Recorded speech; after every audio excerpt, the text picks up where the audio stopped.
Hey everyone, and welcome to Slumber Reads. Really quick before we get into the stories, I hate talking about serious topics on this channel, but this is pretty important. There are a ton of channels out there re-uploading my videos. I have nothing to do with them. I don't know who they are. I don't know for sure why they're doing it. I don't know for sure why they're targeting me so heavily. But I just wanted to go on record and say that Slumber Reads is my only channel. And if you see my videos uploaded elsewhere, they are stolen. It's really unfortunate and it's really hurtful. I think they probably figure they can get away with it because my channel isn't super popular, and maybe they think like, oh, I can steal videos from Slumber Reads and nobody will know because Slumber Reads isn't a super popular channel. And then they're probably doing it to reach monetization, and then once they reach monetization, do who knows what with the channel. My reasons for thinking this is because I've been through this before, and I've seen this happen to other creators as well, but I've been specifically targeted in the past a couple times now, and that's been the case every single time. I am trying my absolute best to get my videos removed off these channels. If not, just removing those channels altogether. I just want you all to be aware. I also feel like this is worth mentioning. I haven't heard any reports of anybody trying to scam, but it's always worth mentioning. Practice internet safety. Use your best judgment. Don't fall for anything. The only thing that I will ever ask you to do is drop a like on the video and subscribe if you're new. I don't even do sponsorships. In the over 11 years that I've created content on this channel, I have never taken a sponsorship, not even once. Just anxiety, so on and so forth. I don't like to mess with anything. I like to just upload my video, log off, upload a video, log off. So just be careful and stay aware, stay alert. And again, just going on record, Slumber Reads is my only channel. If you see my videos elsewhere, they're stolen. And again, a quick thank you for all of you letting me know about this. But yeah, sit back, do whatever it is that you do to relax, enjoy the 2 hours of horror stories with no mid-roll ads, except for the ad break after this intro. There will not be any more ad breaks after that one. And as always, I apologize for the super long intro, and I hope you all have a great night. Good night, everyone. I review digital maps for a living, so I know roads don't appear by accident, especially not roads named after my dead brother.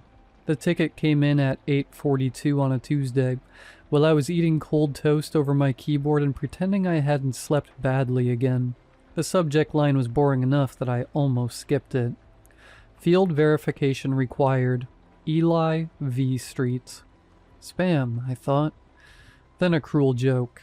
Then one of those small disagreements that happen when county parcel data and a private mapping company stop trusting each other. Except the road was in Mercy P, my hometown, and Eli V was my brother. He disappeared in 2003, 6 years old. Blue popsicle in his right hand, standing outside B's Market while I went around the side of the building to talk to some kids I wanted to impress. I was 12. He was supposed to wait 5 minutes. That was the number I gave the police. 5 minutes. It became the number everyone handed back to me. You were only gone 5 minutes.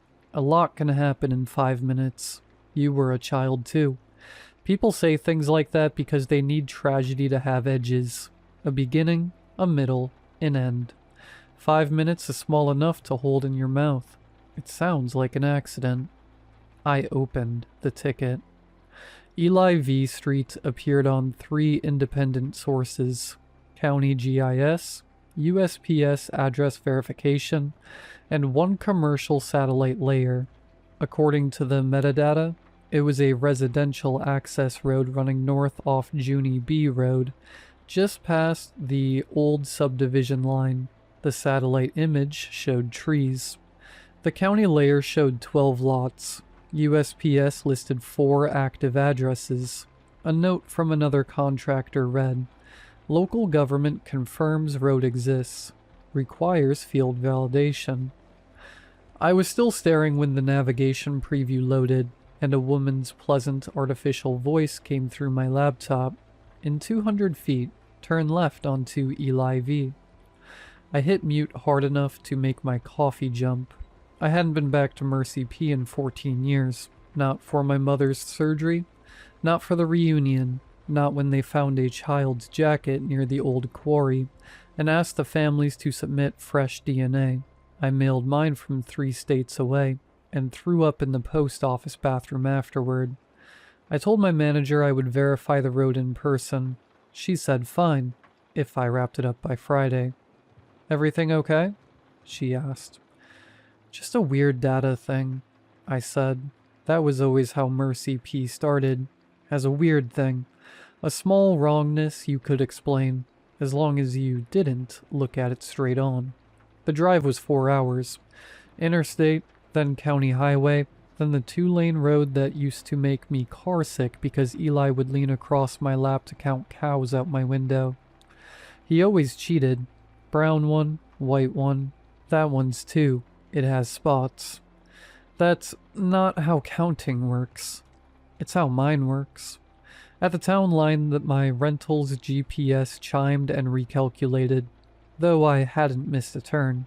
The screen flashed Welcome to Mercy P, and beneath it, for half a second, something else appeared. I only caught the first word. Remember. Then it was gone. I pulled into the gas station by the old grain elevator. They'd painted the elevator white since I left, and the paint was already peeling, gray showing through like bone. A new coffee kiosk advertised oat milk, which felt obscene somehow, like a vape shop in a cemetery. The cashier had silver hair and a Mercy P Cardinals sweatshirt. She looked at me, then looked again. People there recognized me by subtraction, not my face, not at first. The missing boy around it. You're Helen V's girl, she said. I hadn't heard anyone use my mother's name in years. Mara, I said. Recognition crossed her face, then pity, then caution, in that order. Back for the house? Work. I bought a bottle of water I didn't want. When the receipt printed, she folded it before handing it to me like it carried something indecent. I looked away. 2 Junie B Road. Corner of Junie B and Eli V. This isn't right, I said. The cashier glanced toward the window. Receipts get funny sometimes. Eli V Street doesn't exist. She smiled, not unkindly, not cruelly either, like a woman who had already survived this conversation with other people. Roads don't need you to believe in them. I left the water on the counter. The afternoon had gone dim in that Midwestern way that feels more like a mood than weather. Clouds sat low over the soybean fields. I drove toward the north edge of town. Mercy P was smaller than I remembered, but grief does that. As a child, your town is the world. As an adult, you come back and find 3 stoplights, a church sign, a dairy queue, and a field where somebody's dog died. The old streets were still there. Mercer A, Pine S Road, Quarry C. Then I saw the first child's name, Hannah G. Lane. White letters, green sign. Hannah G. disappeared when I was 8. Everyone knew the story because her mother had been baking a birthday cake and sent her outside for being underfoot. 10 minutes. My mother used to drive past their house with both hands locked on the wheel. Don't stare, she told me once. But Eli stared. Eli always stared. Where'd she go? He asked. My mother said, somewhere we can't help her. I didn't understand how strange that answer was until much later. Then came Caleb S. Caleb N. Gone from a bus stop in 96. Lily M. C. 5 years old. Last seen in her grandmother's yard. Thomas O. Way. Missing from the fall festival. I pulled over before Junie B Road and searched each name on the county map. All active. Residential, rural access, publicly maintained. The records claimed Hannah G. Lane had been established in 1987. Hannah disappeared in 1995. I went to the sheriff's office because some childish part of me still believed buildings with flags in front had to tell you the truth. The sheriff wasn't the one from my childhood. That man had died of pancreatic cancer. This one was younger than I expected, broad-shouldered, tired-eyed. With a wedding ring he kept turning with his thumb. His nameplate read, DM. "You're Mara V," he said before I could introduce myself. Everyone keeps doing that. "You look like your mother." "I'm sorry to hear it." Something almost like a smile crossed his face, then vanished. I showed him my badge, the ticket, the data. "I need to verify whether Eli V Street physically exists," I said, "and why it's named that." He leaned back. On the wall behind him hung a framed civic map of Mercy P, laminated and sun-faded. The kind in every municipal building. I scanned it before I could stop myself. There it was. A thin gray line branching north off Junie B Road. Eli V Street. "I want that map," I said. "No. You don't even know what I do with it." "I know what people do with maps." The sentence sat between us. "My brother disappeared 23 years ago," I said. "I know. Then why is there a road named after him?" He looked down at his desk. Under the glass blotter was a child's drawing. Yellow sun, stick figures, a dog too big for the house beside it. In the corner, in careful letters, someone had written, "Ben." "Don't go there after dark," he said. "Official recommendation?" "No." "Then what?" He looked at me. "A lesson this town learned badly." I almost laughed. "You people rehearse this? If you see something you remember, don't stop for it." "That's your advice?" "No," he said. "That's what I failed to do." He slid a business card across the desk. His number was handwritten on the back. "If the road starts using your voice," he said, "call me." I left without the card. Then I came back for it 30 seconds later. The planning office shared a brick building with the library and smelled like toner and old carpet. I told the clerk I was there about Eli V Street. From the back room, someone dropped a mug. A minute later, June T came out. I hadn't seen June since we were 17, when she told me at a graduation party that leaving Mercy P wouldn't fix what was wrong with me. She'd aged the way some people do. The same face kept under time, like a room that never changes its wallpaper. Sharp cheekbones, thin mouth, eyes that made you feel she'd already corrected your version of events in her head. "Mara." "June." "Heard you were in town." "I got here 2 hours ago." "Small town. Apparently getting bigger." Her eyes flicked to the clerk. "Come back." Her office had no photographs, just binders, file cabinets, zoning maps, and a dead plant on the windowsill. I shut the door. "You know why I'm here," I said. "Eli's Road."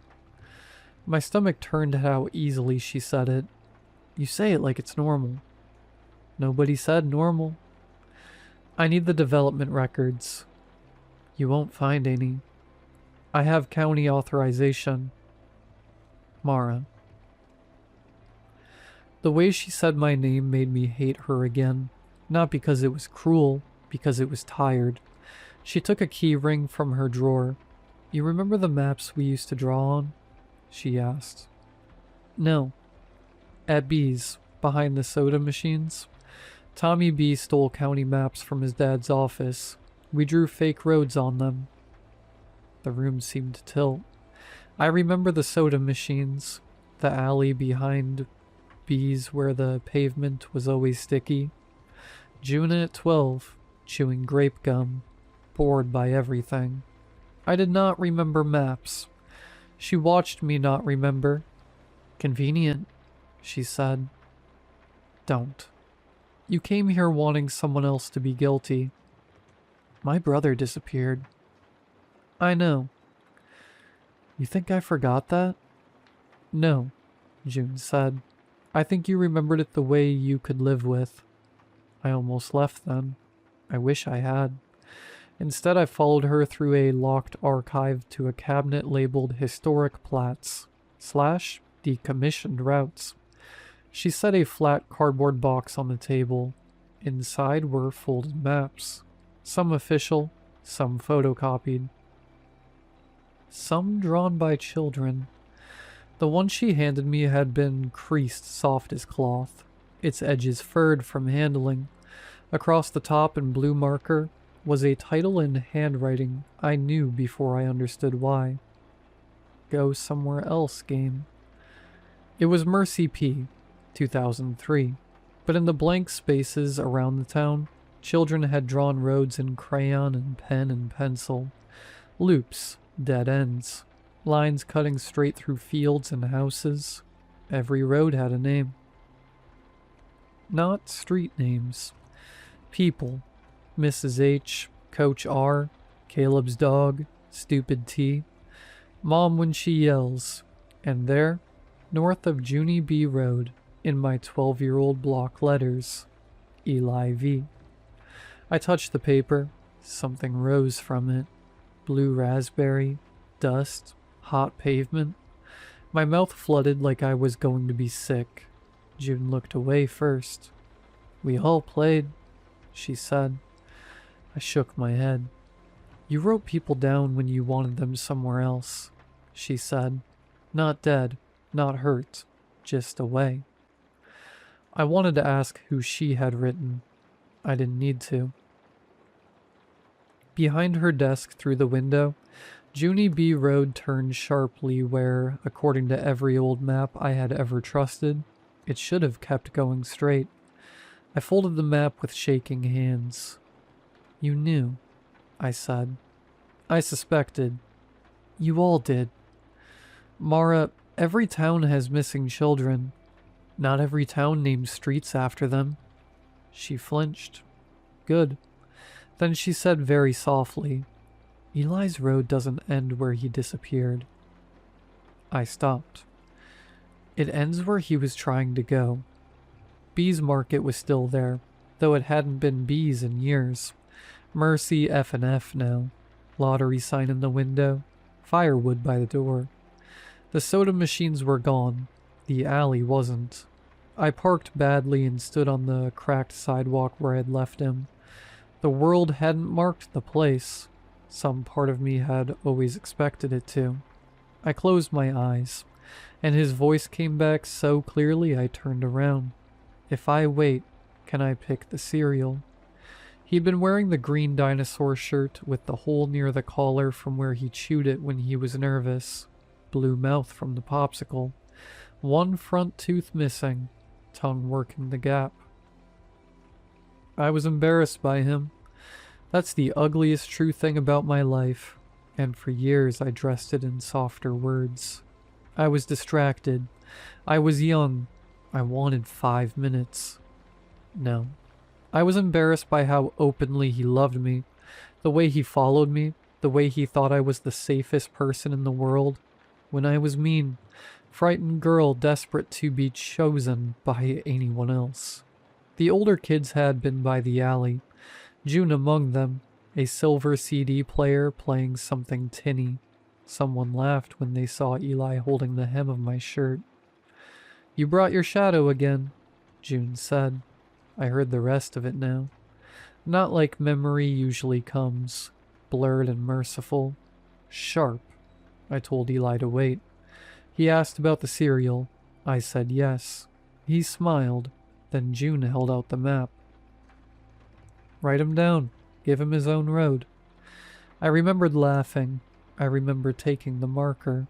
I remember Eli trying to see. Is that my road? Yeah. Can it go to our house? Sure, whatever. Then I wrote his name. Not because I believed in anything, because for one clean, poisonous second, I wanted to know what it felt like to walk somewhere he couldn't follow. My phone buzzed. Unknown number. I answered without thinking. Where are you? Mercer asked. Bees. Leave. I remembered.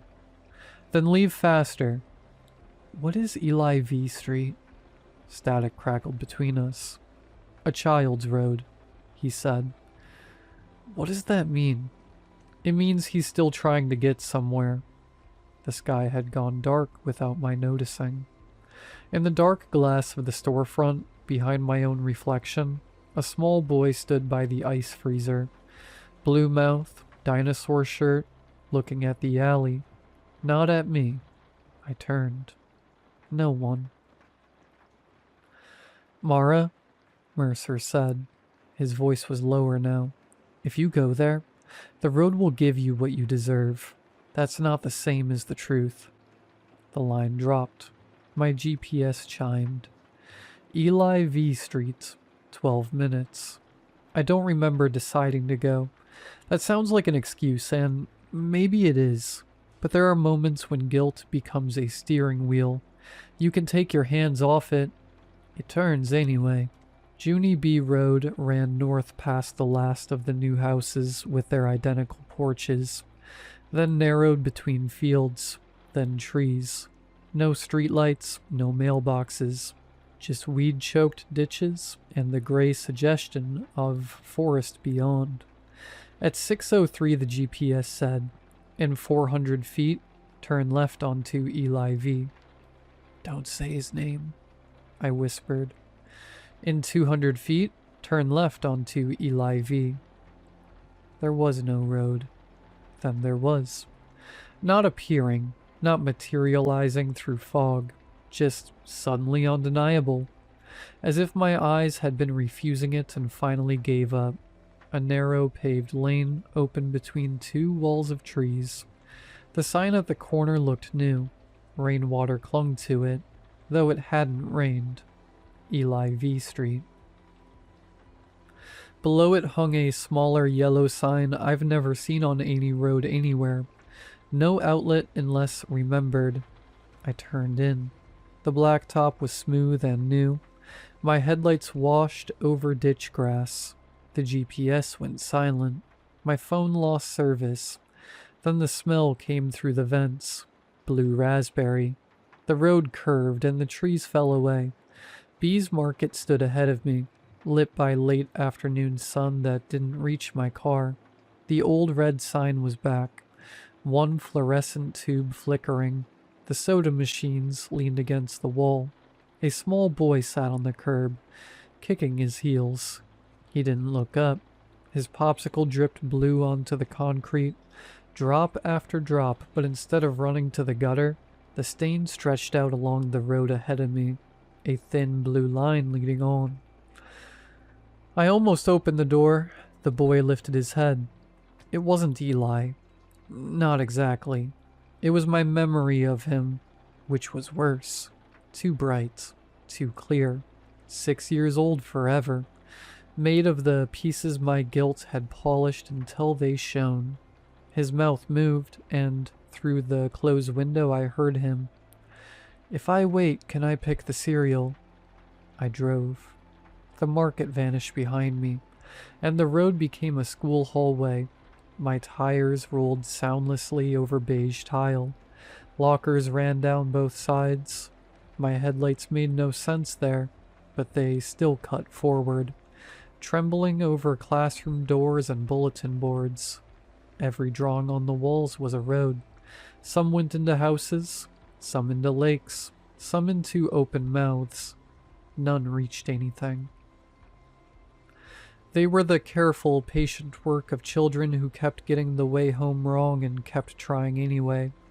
At the far end, Eli stood with his backpack on, too big for him, red straps, a dinosaur clipped to the zipper.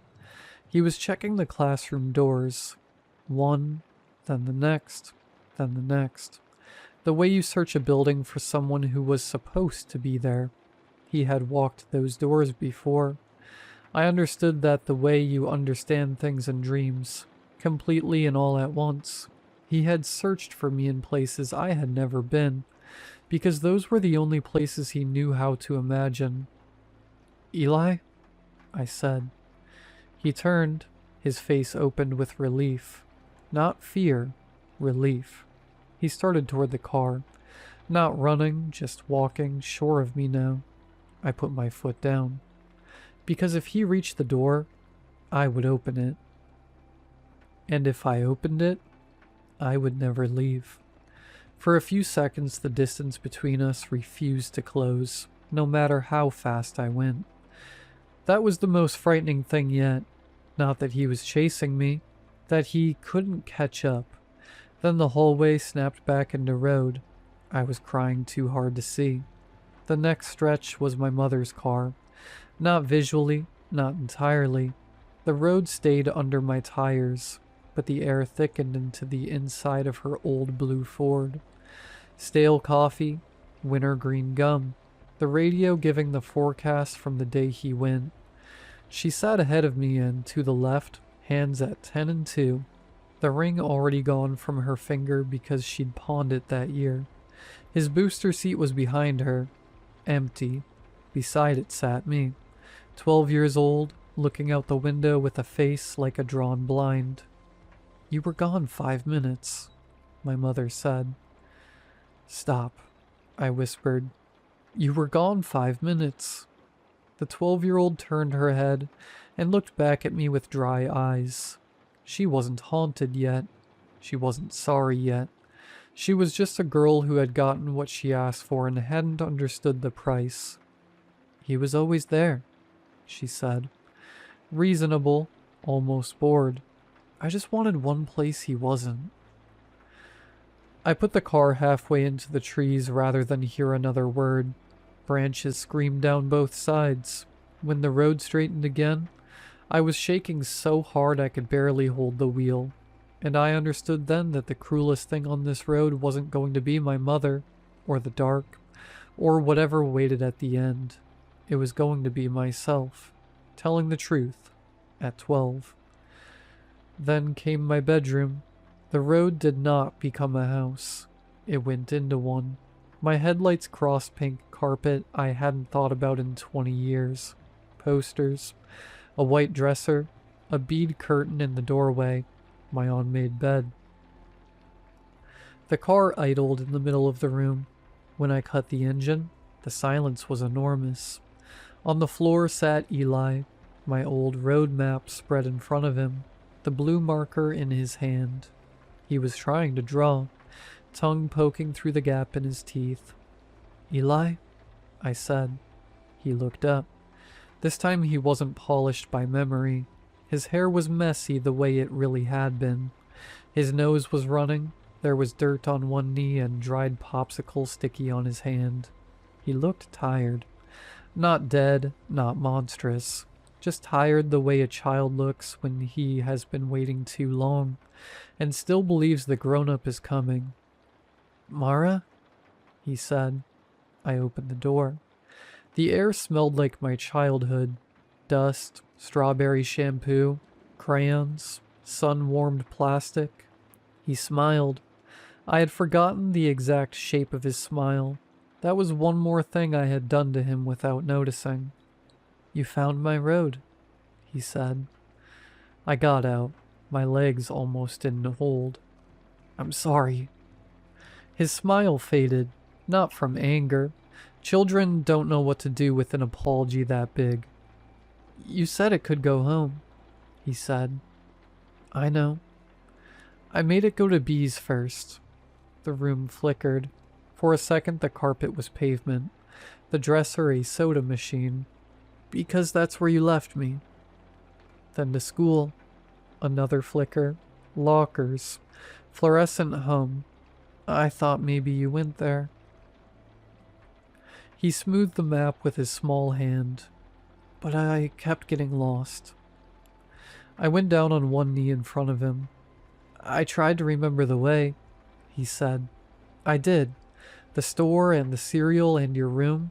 How you smelled like that orange gum you weren't allowed to chew. Your shoes. A broken sound came out of me. He smiled a little. They had silver stars. They were stupid shoes. I like them. Then he looked back at the map. I waited. I know. No, he said gently. I waited all of them. I won't try to describe what happened in me then. It wasn't crying. Crying is something the body can do and survive. This was older.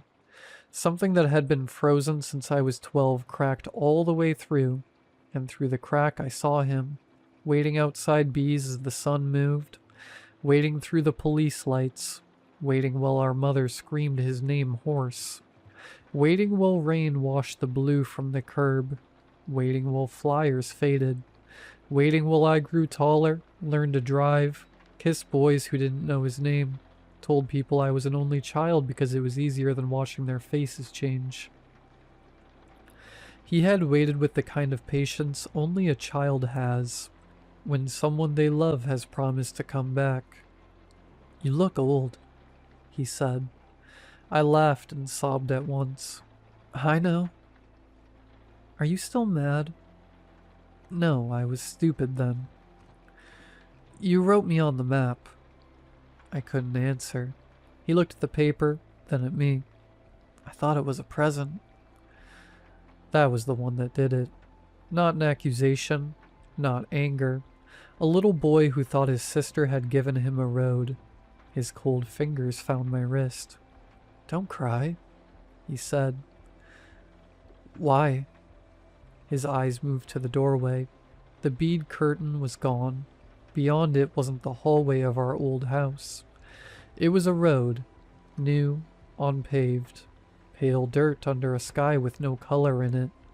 At the end of it stood my mother. She looked younger than when she died and older than when I left, both at once. Her arms hung at her sides. In one hand she held a folded map. Behind her, street signs leaned at crooked angles. Hannah G., Caleb, Lily Mae, Thomas, Ben M. Names I knew, names I didn't. My mother did not move. She only unfolded the map. Even from across the room, I knew her handwriting. Mara V. Not in crayon, in pen. Dark, deliberate, an adult hand. When? I asked.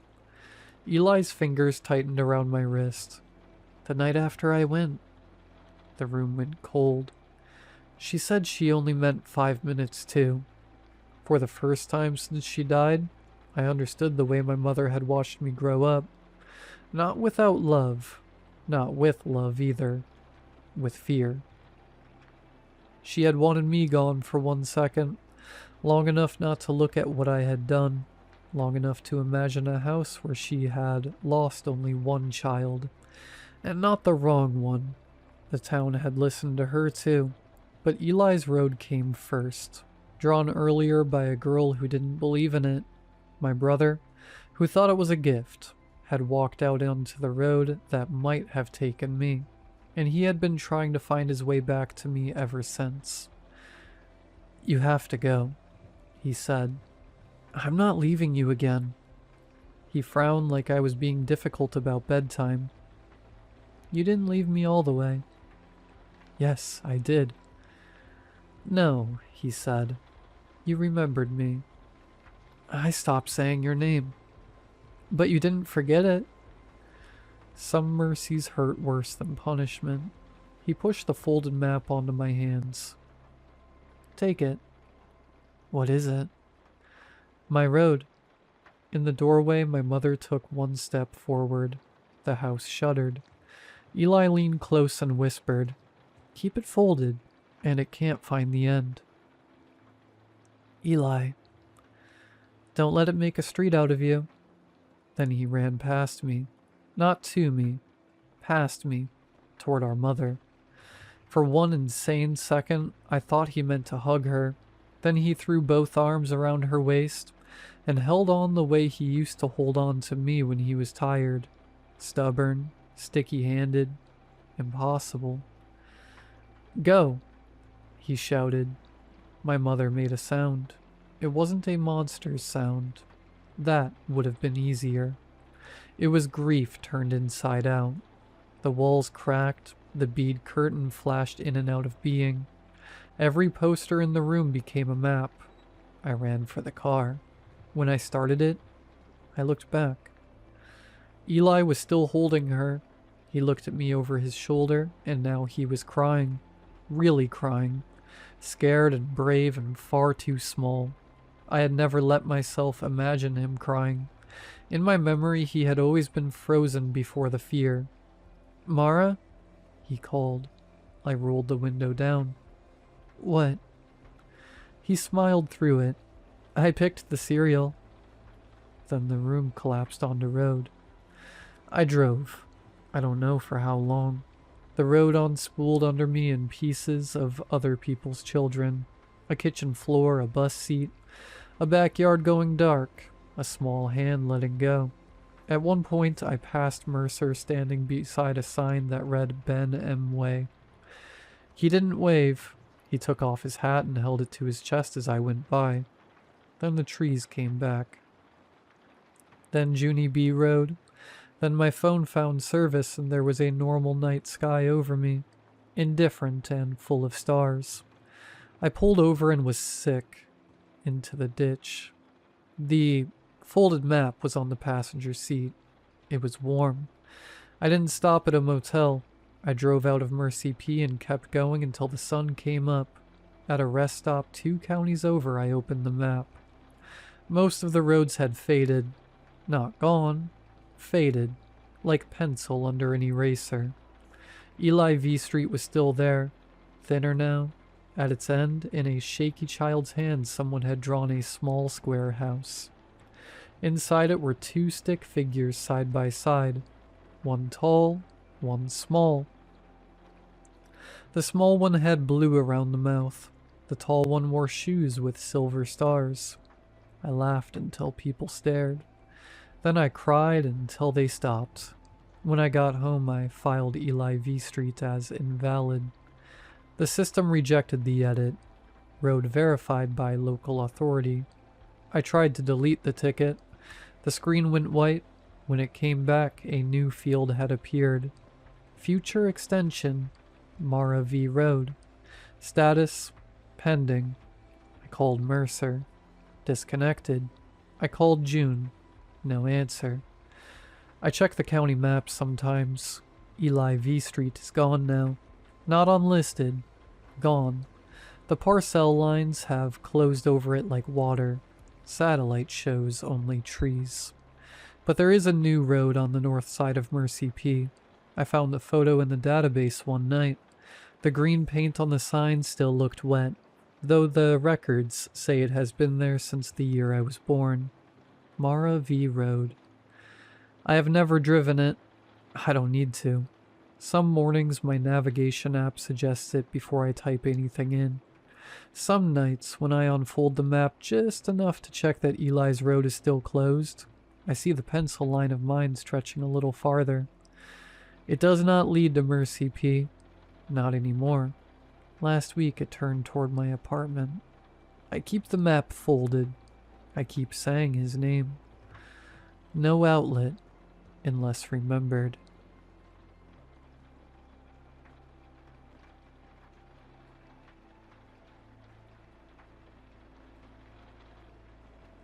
Sistine was the love of my life. She was funny, bright, and had a way of cutting through BS that would knock you on your butt.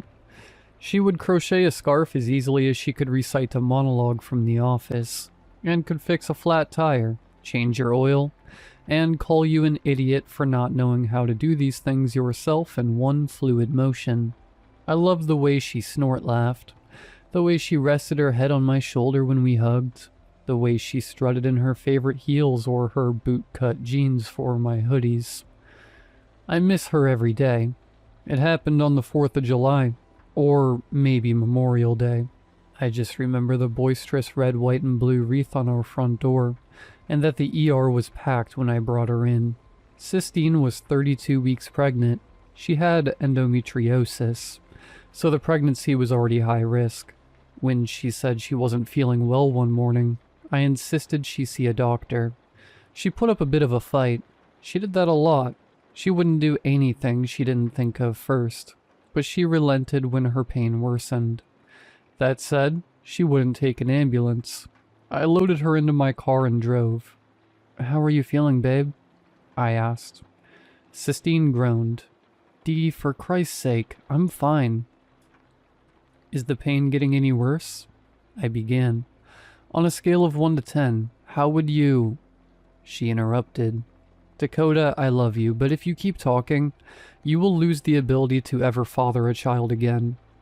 I did as I was told and turned my attention back to the road. I peeked at the rear view, catching a glimpse of the car seat in the back. I hoped we wouldn't have to use it just yet. When we arrived, they put us in an exam room, gave us some paperwork, and told us someone would be with us shortly. I stopped checking the time after 2 hours. Despite the cacophony of drunks with newly missing fingers outside, Sistine and I remained pretty much silent. Every so often, she would tell me I was breathing too loudly, or that the hospital smells were making her nauseous, or that she would have brought her crochet with her if she'd known she would be waiting so long. Occasionally, it was just an exasperated sigh or an eye roll. You'd think for someone who feigned nonchalance so much, she'd be better at it. Eventually, a team came in to take a look at her. They took vitals and asked questions. Sistine asked what took so long while fiddling with her red yam ring, enough to make it fray. She leaned back to look at me through the people examining her. "Dee," she asked, reaching her hand out to me. "Can you get me some water?" "Sure thing, babe."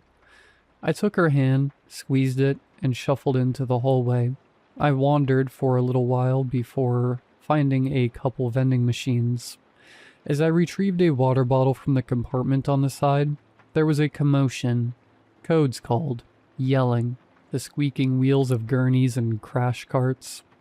I glanced behind me, only to see Sistine being wheeled away. My feet pounded against the linoleum floor as I ran after her, only to be stopped by an orderly. "Sir," they put their hands on my chest to prevent me from going further. "Sir, you can't go back there." "Where are you taking Sistine?" I craned my neck to locate her, but she'd disappeared around a corner. The orderly spouted a stream of jargon, rambling on about D-cells and hemorrhaging. It all boiled down to the woman I love and our child were in peril, and I was powerless. They brought me to the waiting room and sat me down in the corner between a screaming baby and a television playing some soap opera. All I could do was close my eyes and lean my head back. Sistine and I met a little over a year ago. She helped me find charcoal pencils at a craft store, in exchange for my number. Within weeks, she had a toothbrush and a set of crochet hooks at my place. And I had half a sketchbook's worth of drawings of her. When she did properly move in, suddenly my entire apartment was covered in granny squares, colorful paint and sip canvases, and half-empty bottles of Mod Podge and glitter glue. I complained about it then, but I would give anything to live in that mess again. It was maybe a month in that I told her I loved her. We were on a commercial break during a rerun of Scrubs. She just smiled, shrugged, and said that she figured as much, while fidgeting with the tassel on the throw pillow beside her. Around the time of our 6-month anniversary, Sistine slipped the news of her pregnancy between passing the salt and asking if it was butter or margarine in the potatoes. She kept her eyes on the plate, but she couldn't hide her beet red face or raw cuticles, and she certainly couldn't hide the tears streaking her face when she finally broke. "Please don't run," she begged, as I came around the table to comfort her. "Please don't leave me." I went over to her big pile of yarn and cut a few inches of her favorite, a crochet thread of variegated red, and tied it around her finger. "Call it an engagement ring," I said, holding her hand in mine. Wiping the tears from her eyes, Sistine whispered, "I always knew you were cheap." "I love you." I wrapped my arms around her and she melted into my chest. "Wait." Sistine backed up. She cut another piece of the red yarn and tied it around my finger. "Here, so no one goes getting any ideas." I held up my hand to admire the ring, but I was looking at her. Perfect. The weight was excruciating. I counted the ceiling tiles, paste enough to leave a dent in the carpet, and bummed smokes off anyone I could. After the third hour, I finally approached the front desk. "Excuse me?" I sighed. "Can you give me an update on my girlfriend? I still haven't heard anything." "Sure thing, honey." The older nurse gave me a warm smile and turned to her computer monitor. "What's your girlfriend's name, sweetheart?" I gave her Sistine's name. She cocked her head. "I'm sorry, my love. I don't see her in our system." "What?" I asked. "What does that mean? Is she out of surgery, or is she..." "No, her name isn't even in our system." She put her hand on mine. "I'll tell you what, baby. Have a seat. I'll call you up to the surgical floor and see if she's up there. If maybe she just got missed. It can happen." I returned to my seat and watched her make the call. I watched her speak to the person on the other end and furrow her brow. I watched her stumble over her words and nod before hanging up. I watched her repeat the process several more times. Sistine wasn't in the operating room. She wasn't in recovery. She wasn't getting prepped. She wasn't even in the morgue. She was just gone. Sistine couldn't just be gone. It's not possible. I stumbled out of the hospital waiting room like I had a bullet in my gut, and my ears rang accordingly. I slid into the driver's seat of my car and buried my head in my hands. When I was able to compose myself enough to drive, something caught my eye. My air freshener. It was a little black pine tree dangling from my wiper switch. Sistine never liked black ice. She said it was a guy scent, and that it didn't smell like anything. When I told her that I didn't care for the vanilla or cherry or peach ginger spritz scents that she used, she told me that she'd meet me in the middle. She bought me leather, bourbon, and fresh shave. They were still guy scents, but they smelled like something. I haven't used black ice in over a year, and I took the air fresheners out of my car altogether when they started making Sistine nauseous. But there it was, black ice. I figured I must have left it in there without realizing it. Maybe I put it back when Sistine wasn't with me. That sounds like something I might do. As I drove home, I checked my side mirror to see someone riding my tail. People drive crazy here. I looked into my rear view to get a look at this guy, but instead, I saw my empty back seat. I slammed on my brakes, making the guy almost hit me. He laid on his horn as I pulled over and climbed into the back seat. It was empty. Just a few fast food wrappers and an ice scraper. My hands were grease-stained for days after installing that car seat. It couldn't have just... I got back into the driver's seat and sped all the way home. Racing to my apartment, I could already see the plain front door, and as I entered, I fell to the floor. The walls were bare of paint by numbers and diamond arts, and the couch held nothing more than its gray cushions. My sketchbooks were blank. My bedroom was devoid of color, only a black comforter and navy blue sheets. My closet didn't have a speck of glitter or lace in sight.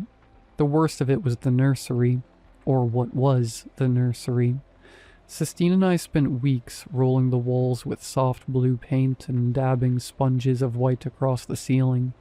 We spent hours researching cribs and changing tables and rocking chairs. We'd had dang near knockdown, drag-out fights about what should be close to the window and what should be close to the door. Now it was empty. It was the home office it used to be. A desk, a chair, a laptop. I could barely keep myself erect. I slammed my back against the far wall and slid down to the floor. I stared at the yarn ring on my finger. Hot tears crawled down my cheeks. I hadn't cried like that since I was a kid. Maybe not even then. I have been grieving every moment since. I tried to call her family, but their contacts were gone from my phone, along with her pictures. Even the ultrasound image, framed on my desk at work, was gone. I can't even have a funeral for them. There's nothing to bury, and no one to mourn. So I'm eulogizing them. Sistine was the love of my life, and I have not experienced joy since she left. I would give anything to have the life we were supposed to have. One with the two of us and our baby. I still wear the ring, and I don't plan on taking it off.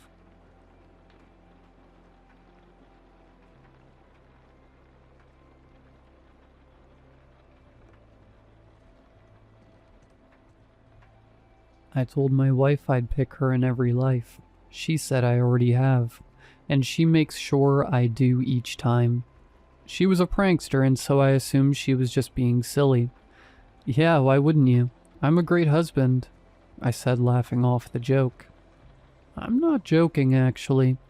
Usually I like to wait until you're closer to the end to tell you, but you'll be gone soon enough. I told you to schedule that doctor's appointment. Yeah, okay, Vera. Whatever you say. I was barely unsettled. She was a weird girl, part of why I liked her. As I started to walk into the bedroom, she grabbed me by the wrist. Sam, I'm not joking. Okay, I'll bite. What are you talking about? I've known you for probably 2,000 years, and most of us pick a person for one lifetime and then switch it up. But you, Sam? You have been so profoundly depressed in each life, it's like I hit the jackpot. The best thing is when you have plenty of hope only for it to be destroyed. I was really looking forward to this time, but you were stupid and waited for the doctor's appointment. You only had a few weeks anyways. But now I'm going to miss out on the hope being crushed once the doctor realizes there's nothing they can do. She didn't laugh. She didn't smirk. She was dead-eyed. You're not going to scare me into going to a stupid doctor's appointment. I'm 33. I don't have cancer. You foolish humans will do anything to convince yourselves you are immortal. Even the greatest minds on your planet don't live longer than 120 years or so. Why do you think that is? Don't you think after all these years of human evolution, you would have figured this out by now? Don't you think it's strange so many other life forms that are so much less advanced don't experience this? Xenosense, biological immortality. The reptiles have it figured out, but they're a dumbed-down version here.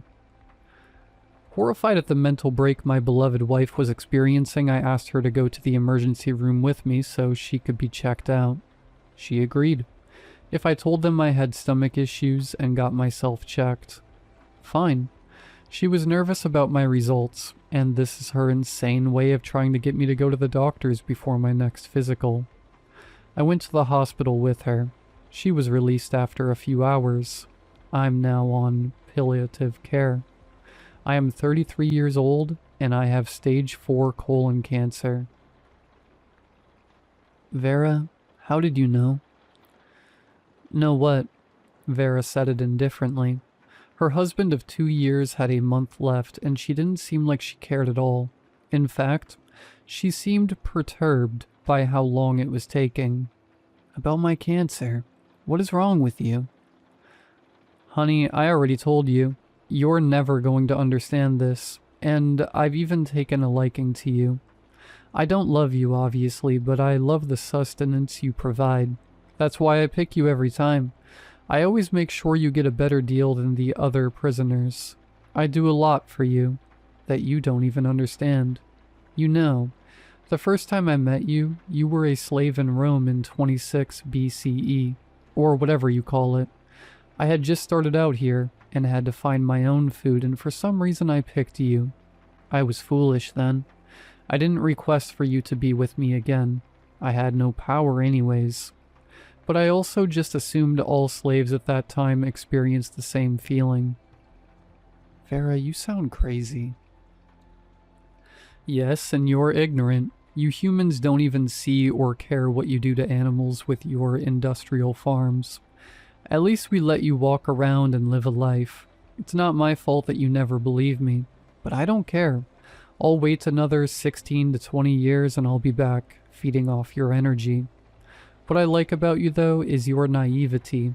You don't ever believe me, and I've told you the truth each time for hundreds of years. I'm definitely one of the lucky ones. She said it with a sick smile on her face, clearly uncaring of how this was affecting me. I'm not crazy, so I assumed she was still pulling some weird prank, or was going through an episode of psychosis that hadn't been picked up yet. I decided to play along. Alright, Vera, let's just say this is true. Why would I ever believe something so asinine? Well, I've done this before and you typically die right after. But I do kind of want to speed up this process since I'm getting hungry. Humans think we all feed off the whole earth. That would be nice, and that's not a luxury my species has. It's very much eat or be eaten with us. Before I could say a word, she continued. Think of the known universe to you humans as the United States. The Milky Way is essentially 7 Mile in Detroit. One of the worst places you could find yourself. Well, me and my species are here for at least the next 10,000 years, until we can gain enough energy to move on. The Andromeda is essentially Gary, Indiana. There aren't nice neighborhoods for hundreds of thousands of light years. You see, in this part of the universe that you know, you essentially live in a prison. You deserve to be here, so I can't feel bad. Who knows what you did? All I know is you provide a supreme amount of low, vibrational energy. Unfortunately, my species is very much still second-class citizens. Racism spans the cosmos, believe it or not. Anyways, that's why you and every human being on Earth are here, and you idiots choose to go into the light. Even after I tell you all this, I can guarantee you still will, because you've already done it hundreds of times. I've been your best friend. I've been your daughter. I've been your husband, your father, your wife, your favorite uncle. Each time you listened to me and went into the light. Like a moth to a flame. I would feel worse if you eventually figured it out, but you haven't, and so I continue to feed.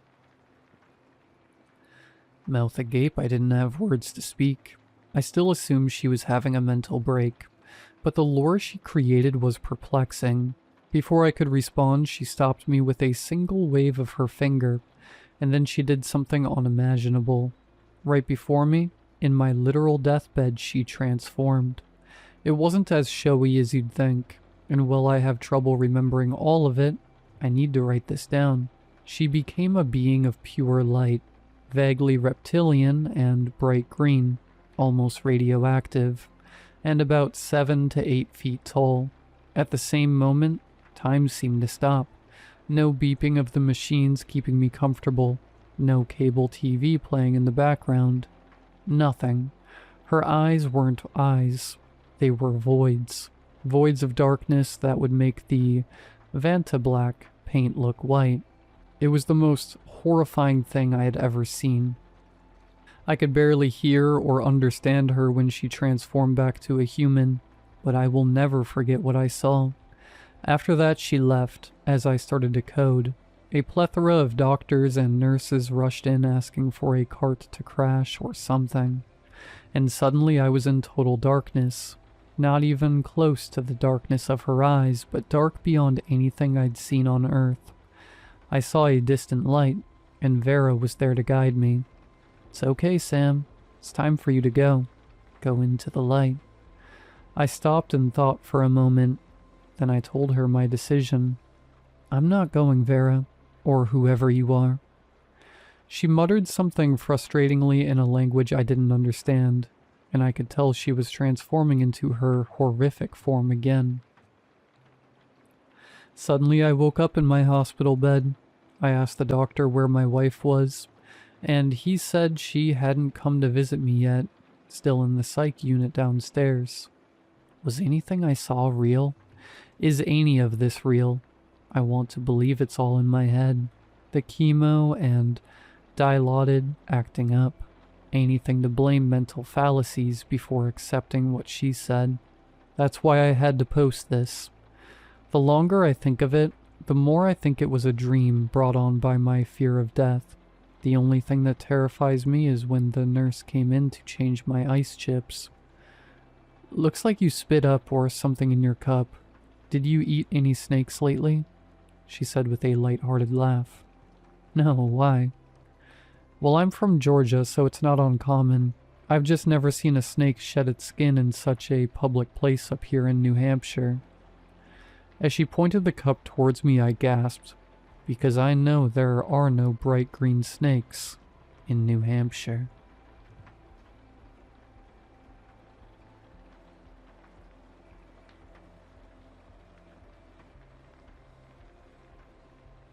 I had to move to the West Coast about a year ago for work.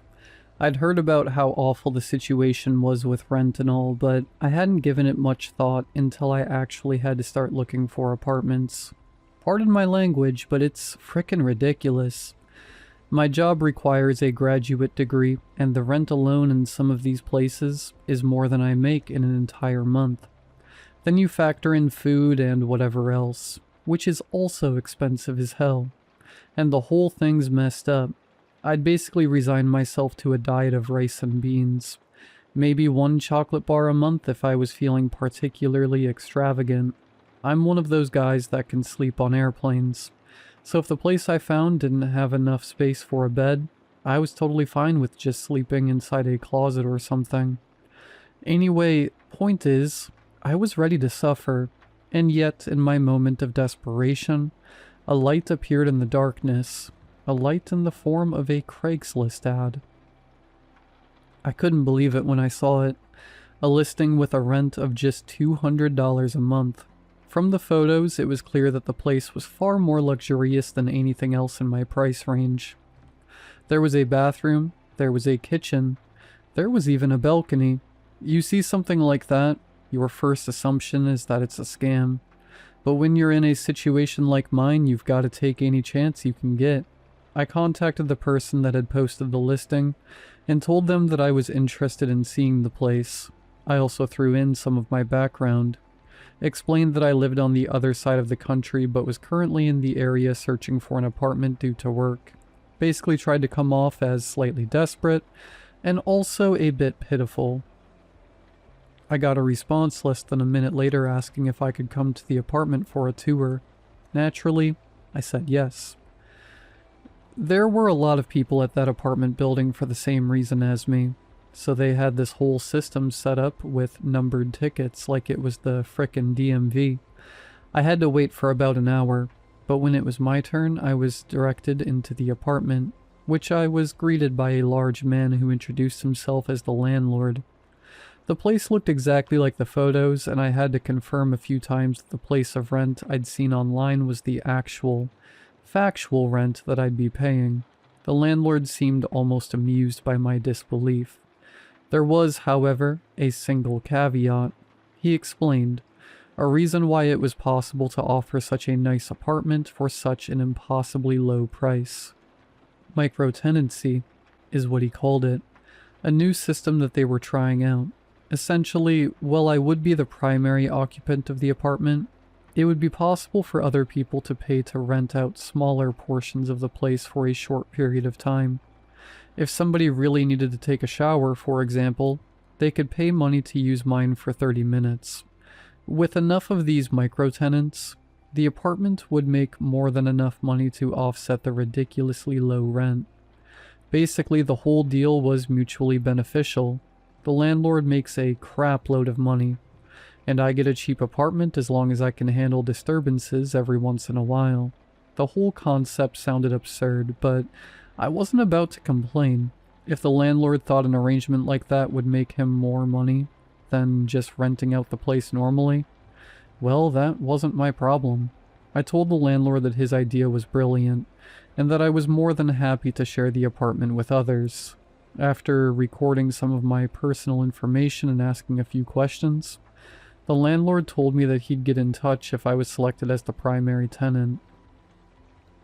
Well, I spent the rest of the day dawdling around, touring other apartments, all of them demanding at least 20 times the money for a quarter of the space I'd get from the place with the micro-tenancy deal.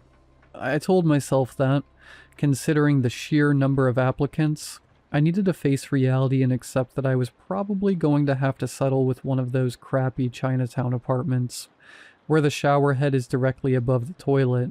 And yet, that very next morning, I received the call I'd been waiting for. The landlord, it seemed, had been particularly impressed when he'd met me. The moment he shook my hand, he knew I'd be the perfect fit for the place, is essentially what he said. And so, I had my apartment, and a month later, I moved in without any hassle. The visitors began to arrive around a week into my lease. They would show up to use my bathroom, take a nap in my bed, work out on the elliptical trainer I'd brought over. It felt strange at first, but the visitors seemed to be getting something out of being in my apartment, so it wasn't too hard to get used to. Still, it always surprised me to come home from work and be greeted by a stranger sitting on my couch. Sometimes I would try to chat them up, but all I'd ever get was a strange look. Like maybe they realized how awkward the whole deal was as well as I did. Those were the normal ones. As the months passed, the number of visitors grew, and for some of them it was difficult to figure out what exactly they were doing in my apartment. People would show up while I was working out and then just stand there watching me. Others brought sketchbooks with them and drew pictures of me while I was eating dinner. I caught one trying to steal my socks. Another walked into the bathroom and started tapping on the glass while I was taking a shower. You get the idea. At times I considered bringing these things up with the landlord, but I was worried that doing so might get me kicked out onto the streets. So I didn't. Ultimately, I reasoned, none of these visitors were doing anything directly harmful. Annoying, sure. Strange, yes. But that was about it. I was sleeping one night, as I tend to do, when I awoke to a strange feeling in my cheeks. As my eyes adjusted to the darkness, I realized that someone was standing over me and rubbing my face with their hands. I sat up suddenly and the visitor yelped, then began to retreat towards the door. I was still groggy from having woken up less than a minute ago. Plus, I was totally nude, so by the time I managed to get out of bed to chase after them, they were already long gone. Whether or not I locked the door didn't matter, since the visitors always had a key. So I sat in front of the door until sunrise, completely unable to sleep. As soon as I got off work that day, I marched into the landlord's office and explained what had happened the night before. The landlord, for what it's worth, turned bright red and began apologizing to me profusely, saying that what had happened was totally out of line and would never happen again. He even offered to give me a 50% discount on rent for the month, which wasn't that significant considering how little I was already paying, but I suppose $100 is $100. Although the landlord had sounded sincere, something about the whole incident had planted a sort of seed in my mind, a thought I couldn't quite shake. I bought one of those night vision cameras off Amazon, set it up in the corner of my bedroom, and let it run for a few days. When I checked the footage, my suspicions were confirmed. The visitors were there at night, too. As I slept, they would enter my room and watch. Nothing more. Just stand there and watch. Sometimes for hours at a time. I tried to ignore it. I tried to tell myself that whatever these people were doing, it was totally all harmless. Reminded myself that I was paying 200 buckarooskies a month in rent. That night I just laid in bed, pretending to sleep. But in reality, I was listening very carefully. Around 2 a.m. I heard it, the door unlocking as the first visitor of the night arrived. I heard them shuffling towards me and then stop. I heard the door again, more shuffling, more and more of them crowding into my room. At some point, I finally snapped. Rent be damned. I leapt out of bed and shoved my way over to the door, blocking the way out. When I flipped on the lights, I was greeted by the stares of 10 or so strangers. None of them moved or made a sound. I addressed the crowd with a hearty, "What are you guys doing here?" hoping that I might sound intimidating despite being only 5'9". None of them so much as flinched. It was then that I noticed something peculiar: the face of one of the visitors, who appeared to be a woman in her late 30s, was sagging at the eyes, far more than the face of even a woman that age ought to. It was as if part of her skin had simply come loose from her skull. I quickly scanned the faces of the others, but couldn't see anything off about them. It was only that particular woman. Not thinking too hard about the legal implications, I lunged towards the woman and grabbed her by the cheeks. Seizing the opportunity, the rest of the visitors slipped past me and ran out the door, while the one I had grabbed began to struggle and yell at me in a language that sounded like Italian but probably wasn't. While I haven't touched many women, I could immediately tell something was wrong with this one. Her skin was so loose, and as she tried to escape my mannish grip, I could feel something beneath her skin. Something wiggling. Something inhuman. I pulled then, and the woman's face, no, her entire head came off, and I realized that what I was holding was one of those rubber masks like they used in Point Break, only more realistic. I was stunned, shocked, like a dog that had tried to move out of its bed, and while I was in that state, the woman used the opening to circle around me and escape through the door the rest of her compatriots had used. As she did, I managed to catch a glimpse of what had been under the mask. A great mass of worms where her head should have been, all wet and wiggling and alive. Unsure of how to proceed from there, I grabbed a knife from the kitchen and spent the rest of the night sitting in front of the door, but nobody else appeared after that. The next morning there was a knock on the door, and I would have crapped myself then and there, if said knock hadn't immediately been followed by the landlord's voice announcing his presence. I quickly put on some clothes and then let him in, hopeful that he would explain to me what had just happened a few hours prior. Instead, he handed me an eviction notice. I played dumb, asking what the issue was, and what I could do to resolve it. "You attacked one of the micro-tenants," was his response. Now that I was on the chopping block, I found myself regretting everything I'd done the night before. I told the landlord that the people visiting my apartment weren't actually people, and that something messed up was going on. I thought maybe he would turn the tides a bit in my favor, but the landlord just nodded and smiled at me, sensing that things weren't looking good. I got on my knees and told the landlord that okay, maybe they weren't human, but that was fine. Now I knew there wasn't anything to be afraid of, so please just let me stay in this apartment. The landlord looked at me with a queer glow in his eyes, possibly cataracts. "That's the issue," he said, more or less. "You know too much, and now that you know, you're going to behave differently, unnaturally. Can't have that." With that, he turned and waddled out of my apartment. As the door closed, he called out to me, "It's a shame. You were quite popular." That was a few days ago. 3 more and I have to be out of here. There haven't been any visitors since that night, and yet when I look out the windows, sometimes I can see people out there, staring in. I swore one of them was wearing a shirt with my face on it. Maybe I'm just imagining things. Anyway, I'm still looking for a new place to live. Had to sell the elliptical trainer, since I might be living in a box under a bridge somewhere for a while. Once I'm gone, I reckon that ad will go up again. If you're lucky, maybe you'll find it. Maybe you'll even become the next tenant. And if you do, play dumb, and remember that they're only there because of you.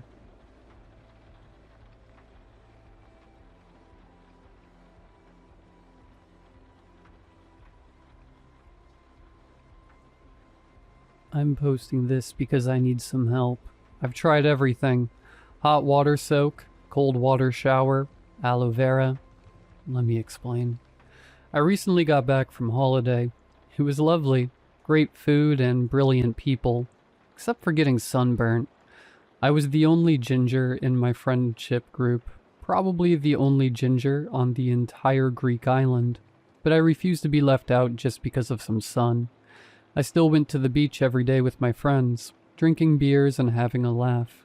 My friends kept moaning, telling me to put on more sunscreen, but I hadn't flown all that way to hide myself in the shade. It wasn't until I got home I realized how badly I'd burnt. I arrived back somewhat pink and tender, radiating heat.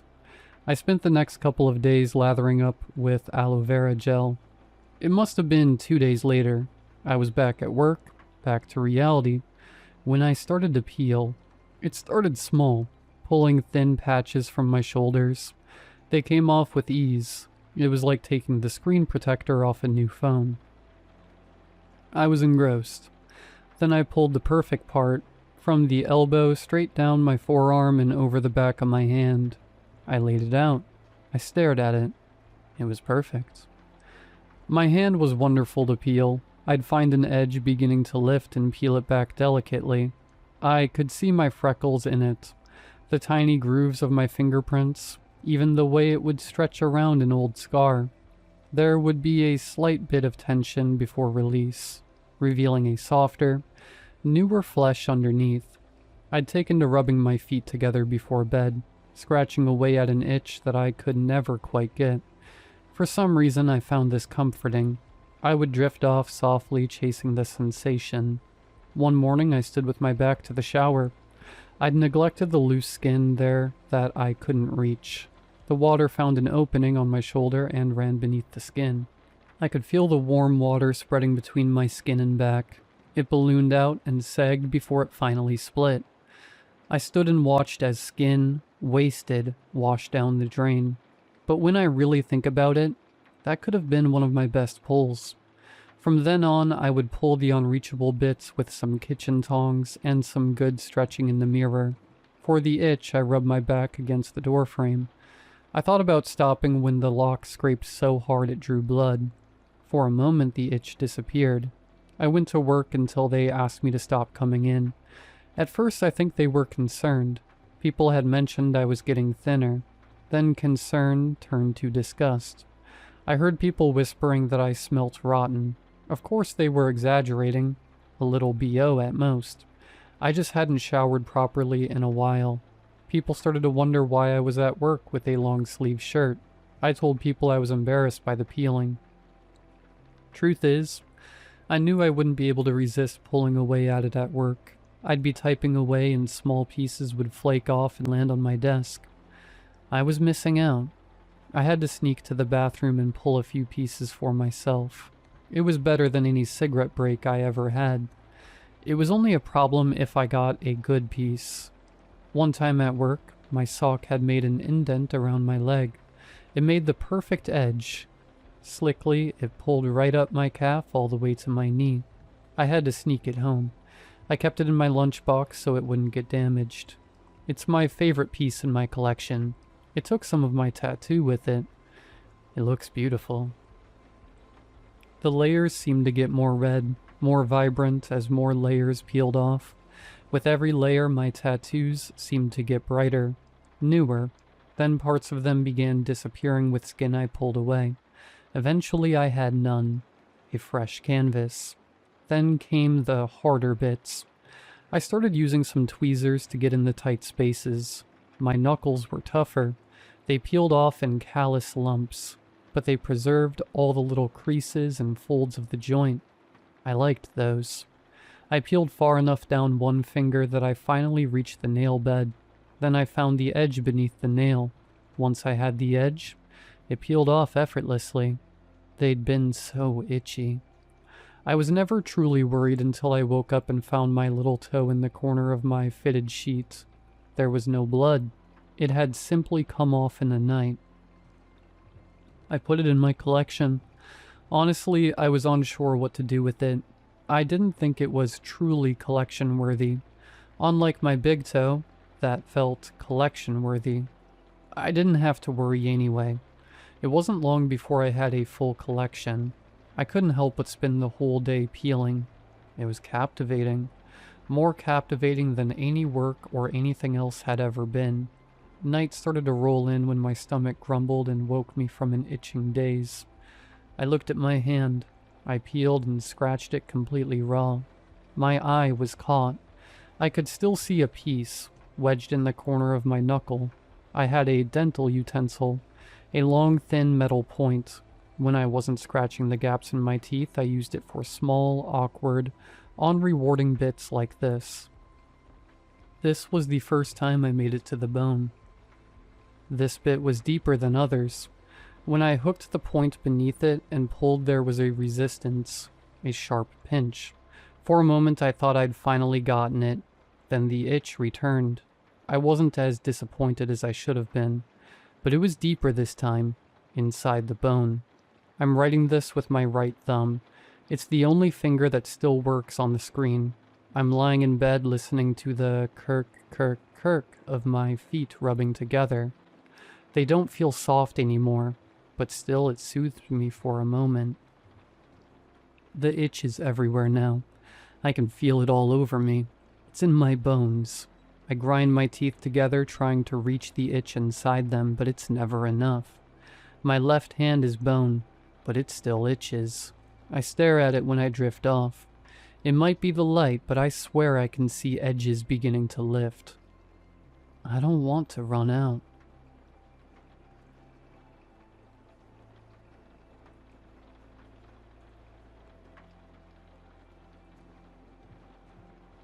I don't know if this was just an extremely vivid fever dream, a false memory, or something else entirely. I was around 5 or 6 years old. Even after all this time, it's still one of the clearest memories I have from my childhood. I was at a mall with my mother and father. It was a normal day. My mom was shopping while my dad and I followed her around. We were playing and messing around while waiting for her to finish. At some point, I suddenly needed to pee. My dad took me to look for a restroom since my mom was in the middle of shopping. For some reason, we couldn't find one.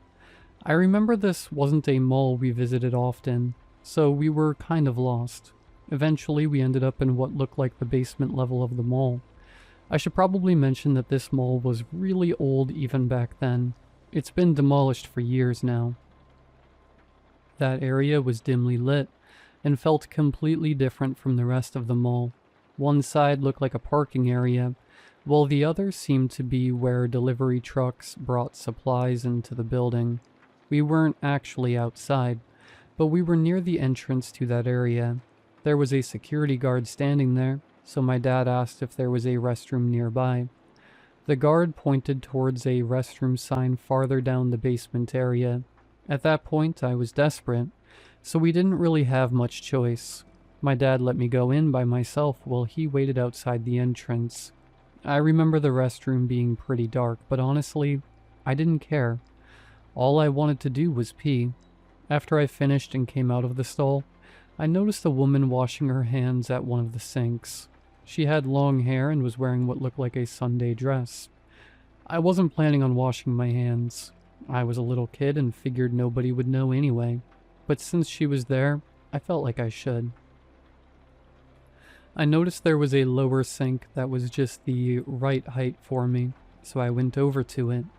I wasn't really paying attention to the woman, but I remember feeling like she was looking at me, not just glancing at me, actually staring.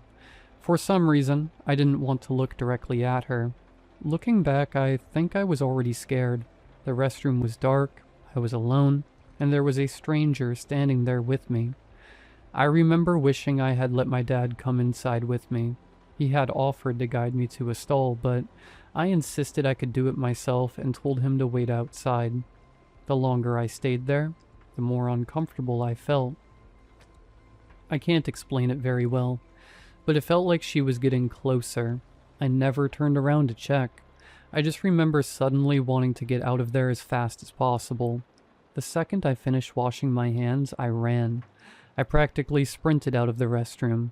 When I saw my dad was waiting outside, I felt so relieved. I immediately ran up to him and told him we should go back. He picked me up, and as we were walking away, I happened to look back toward the restroom. The woman was standing near the entrance, just staring at us.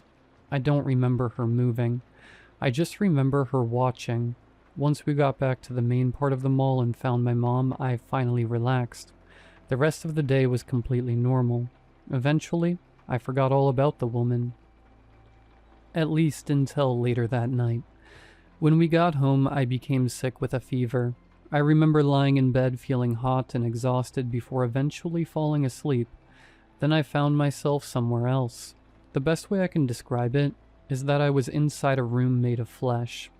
I know that sounds ridiculous, but that's exactly what it looked like. The walls moved around me like I was inside a womb again. Everything seemed to pulse and squirm. It felt like I was sitting inside somebody's intestines. Naturally, I started freaking out. I remember crying and trying to get out. The whole room felt disgusting. It was warm, wet, and alive somehow. What scared me most was that I was completely alone and had no idea where I was. I remember crying so much I blacked out. When I woke up, I could see trees. I found myself in a forest, then I saw people nearby. There were 4 people wearing black robes, and around 10 to 15 people tied together in a line. At first, I thought they were prisoners. Then I got a better look. They looked tortured. Some were crying, some were barely standing. I quickly hid near the side of the cave where I could still see them without being noticed. That's when I saw her, the woman from the restroom. She was standing with them. The people who were tied up had strange symbols carved into their skin. They looked like they had been cut there with knives. Honestly, describing them as beaten or tortured doesn't really do them justice. Some looked like they were degloved. Some appeared amputated.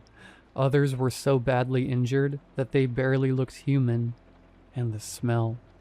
I don't know how I could smell something in a dream, but I could. It was awful. The most putrid even till now. I haven't smelled anything worse. I have no idea why I stayed there watching. Maybe because I recognized the woman, or maybe because I was too terrified to move. The 2 robed figures at the front of the line seemed to be searching for something around the cave. The other 2 stayed behind the people who were tied up. The cave itself wasn't some huge opening. It was the kind of cave where you wonder why cave divers would willingly crawl inside. Then the woman looked directly at me. At first, I didn't recognize her. She looked different somehow. If it wasn't for her long hair and those hollow eyes, I wouldn't have recognized it was the same woman from the restroom. Then we made eye contact and she pointed at me. The robed figures immediately turned in my direction. Later, I realized something strange about that moment. She never said a word. Nothing was covering her mouth. Yet she never spoke. She only ever pointed. The robed figures started moving toward me. I could barely see their faces as they dragged me away. I could sense confusion from them, but they tied me up anyway. I found myself at the back of the line, tied by the neck just like the others. I remember crying my eyes out because I didn't really want to go back into that cave.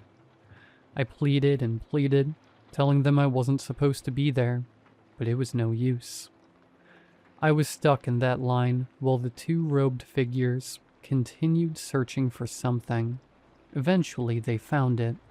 A small wooden door, heavily chained shut. The door slowly opened as they pried the chains away. As soon as it opened, the line began moving. One by one, the people dropped onto all 4s and started crawling through the small opening. Earlier I described how putrid the people smelled, but the stench coming from that opening was somehow even worse. It smelled like every rotten thing imaginable had been mixed with feces and packed inside that cave. The smell was so overwhelming that even now, over 20 years later, I can still remember it. The line slowly moved forward, closer and closer to the opening, and just before it was my turn to enter, everything went black. The next thing I remember was waking up in a hospital bed with my parents sitting beside me. I later found out that I had been unconscious for 3 days because of dengue fever. After that incident, life went on. Every now and then, though, I would remember that dream and end up feeling sick to my stomach. Sometimes I would even throw up. Nonetheless, I grew up like any other kid, but I wouldn't deny that it did mess me up. I never mentioned any of these to anyone, even my parents. I buried this deep into my memories, then eventually fulfilled my dream and became a doctor. For years, I convinced myself it was nothing more than a fever dream. Maybe it was a weird lucid dream. You know those weird dreams you have when you have a fever? I don't know how could a child that age even come up with those concepts. But I long forgotten it. But then something happened recently. I saw her. I saw that woman. She looked exactly the same as the time I saw her. She was my patient. She was rushed into the ER covered in severe injuries, with those same strange symbols carved into her skin. There she was, lying on my table. I tried to save her. I really did. But the trauma was simply too extensive. Her body gave out before we could stabilize her. I wanted to ask her so many questions, just to make any sense about it. She had multiple fractures, extensive soft tissue injuries, and signs of prolonged abuse. Some of her injuries were unlike anything I'd ever seen in my career. One detail in particular still messes with my head, but I don't feel comfortable describing it. She had been found in a public place and brought to our hospital. The fact that she arrived alive at all was a miracle. She was admitted as a Jane Doe. No identification, no wallet, no phone, nothing. The police took over the investigation almost immediately. I wasn't supposed to know anything beyond what was necessary for treatment. Every time I tried asking questions, I got the same answer. It's being handled. But that only made it worse. I haven't slept properly since. I can't get her out of my head. I don't even know where to begin. I don't want to think about it, but the questions keep coming. I can barely bring myself to go to work anymore. And now I can't stop thinking about it. About the dream, about the cave, those symbols, about her. And about the fact that she looked exactly the same as she did 20 years ago. Am I going to end up like her? I wish I could forget it all. It doesn't even make sense. I sound crazy. Maybe I am, who knows, but I don't care anymore. I just want to get this off my chest. I'm now seeing a psychiatrist. The fear and anxiety is slowly killing me. I don't know if I ever want to dig deeper into this. My head hurts just writing this. I had altered and didn't mention some information that would better explain why I'm freaking out about Jane Doe for privacy reasons, especially since she was still a patient. May she rest in peace.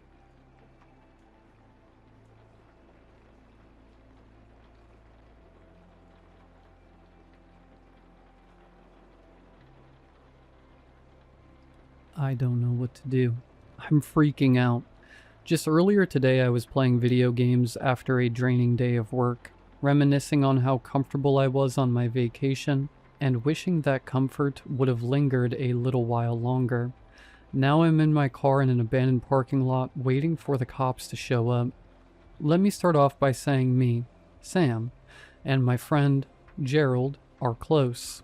Our mothers were childhood friends, so naturally this closeness was passed down a generation. He doesn't keep any secrets from me, and vice versa. So as soon as my vacation was over, and it was close for his week, and a half stay at the luxury hotel resort to begin, he didn't mind letting me know that the workplace won't be missed while he's gone. He left for the airport today and should have already landed, if not close to the end of his 10-hour flight. He sent a message to me this morning talking about how beautiful the view was going to be. Here was how the morning messages played out. Hey bro, we're about to head on to the plane soon.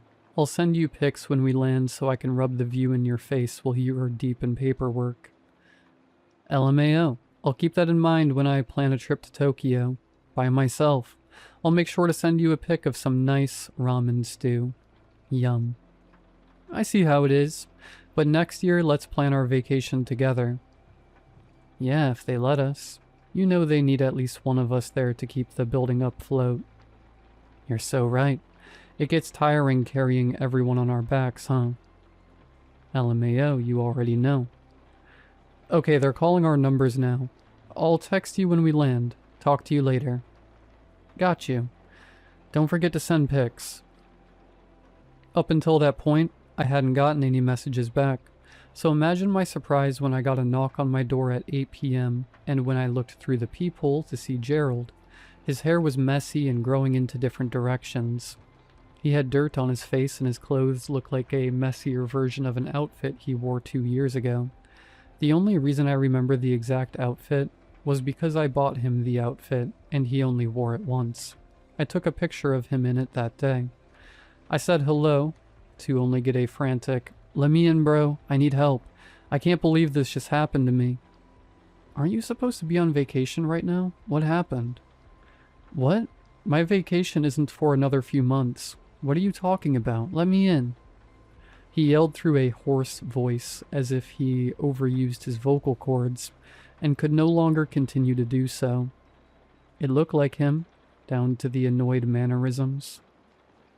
And I know this was dumb on my part, but I had unlocked the door to let him in. I had no reason to assume he was anyone else, and just thought he might have been in an accident and become disoriented. He frantically ran to the living room and paced around. He was biting his nails like he usually does under immense stress. "What happened to you, bro? You good?" I asked in a concerned tone, trying not to overreact. "Dude, you remember when I said I was going to go hiking in the woods near B Road? I ended up getting really lost there for like 7 hours. My phone died and I was freaking out."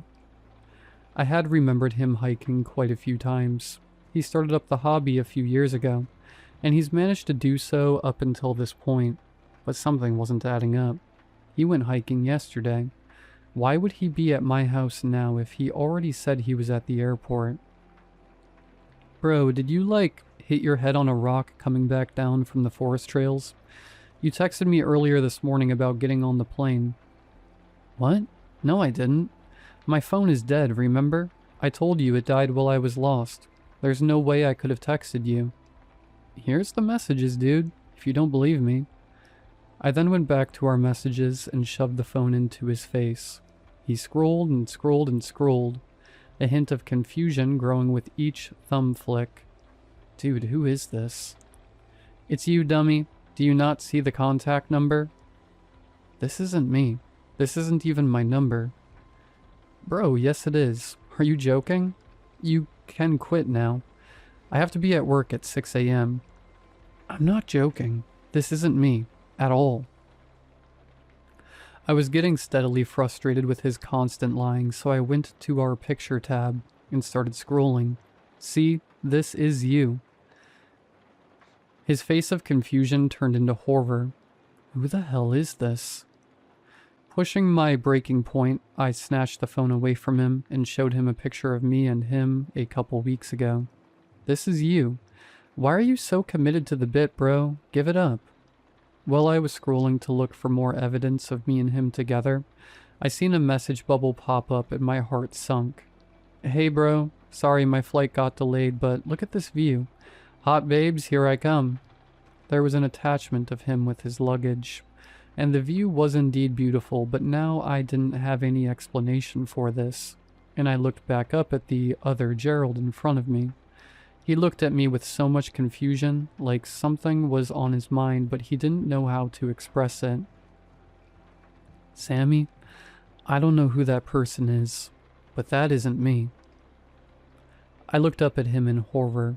Gerald hasn't called me that in 2 years. It was weird hearing him say that again. I looked back at the photo that was just sent and looked back up to see if I could find any difference. Outside of the obvious dirt and hair maintenance issues, he looked completely normal, just like him. So much like him, in fact, it got creepy. "What? Did that person text you again? Let me see." I jolted back from him instinctively. This Gerald in front of me looked visibly shocked, then offended at the sudden reaction. "Dude, that person is obviously impersonating me. Give me the phone so I can give him a piece of my mind." He said as he reached his hand out to take the phone from me. I then stepped back again, but this time with a few more steps. He was in disbelief. He looked like I betrayed him. This is irritating me. Why are you being so scary? It's me, look. He yelled, visibly getting more aggressive. Out of the corner of my eye, I seen my car keys and made a mental note of it. My bad, my bad. I said as I relaxed my body. I thought you were pulling a trick on me, but now I think this dude is just a scammer. I said, forcing out a chuckle to ease the dense tension between us. Gerald seemed to relax as well and chuckled a little too. Thank goodness. For a second it seemed like you were scared of me. We both chuckled a bit before dialing down to make it seem less awkward. I'm gonna go to my car and get a kit so you can clean up those wounds on your legs, bro. I said as I grabbed my keys and headed for my car. Well, inside my car, I immediately started up the ignition. This must have alerted the other Gerald because he then ran to the entrance of the door and stared at me. His face creased in confusion, then realization as I sped off. I only faintly saw as the light from behind him made him look like some shadow figure. I then sped dialed the real Gerald and waited impatiently as the phone rang. Come on, answer, I said as I was hearing the familiar ringing sound from the phone. The number you have dialed is not available at this time. I yelled as I slammed the phone on the steering wheel. I then texted him and said, Bro, answer me back when you can. Someone at my house is claiming to be you, but that's not possible. I pressed send, then sat there contemplating on what does one do after experiencing this. I kept replaying the event in my head over and over until I realized something. Remember when I went to the trail by B Road earlier? That sentence replayed in my head. I thought he said he wasn't stepping foot back into that trail again because of all the unnecessary cuts he got from walking the partially developed trail.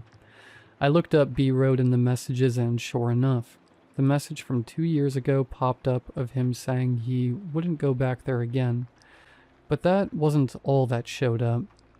Another message was above it too. This was also around the time he changed his number. He said because he lost his old phone and didn't feel the need to swap numbers over. I then tracked down his old phone number and sure enough, the last picture I sent to him on that number was a picture of him and I together. Me in casual attire and him in the outfit I gave him that day, that he wore for the first and last time. I ended up getting another message bubble popping up from Gerald. What? I'm all the way on vacation, dude. Get out the house. A thought came into my head and I ended up typing this out before I could even process what I was doing. JK, I'm joking, LOL. LMAO, scared me for a second. Good thing you're safe. Oh, but anyways, dude, I had a question to ask you. My fingers hovered over the phone as I was prepared to type this out, but I needed to test my theory. So you remember that time we went to that club out in Seaville, and I got drunk and puked everywhere a few months ago, right? Of course, I had to clean you up. Never drink like that again.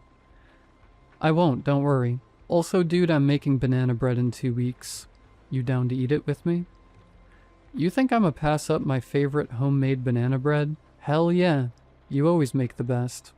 Cool. I'll let you know when I go to buy the ingredients. Make sure to send more pics.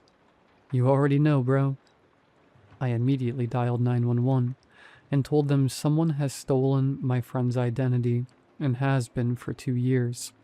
And I know you guys are wondering, how the hell did you come to that conclusion? Well, for one, I have never in my life made banana bread, and two, he's allergic. Has been since we were teens.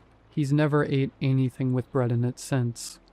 So if the Gerald that came from the woods is the real Gerald, then why has the real Gerald been convinced he's only been gone for 7 hours?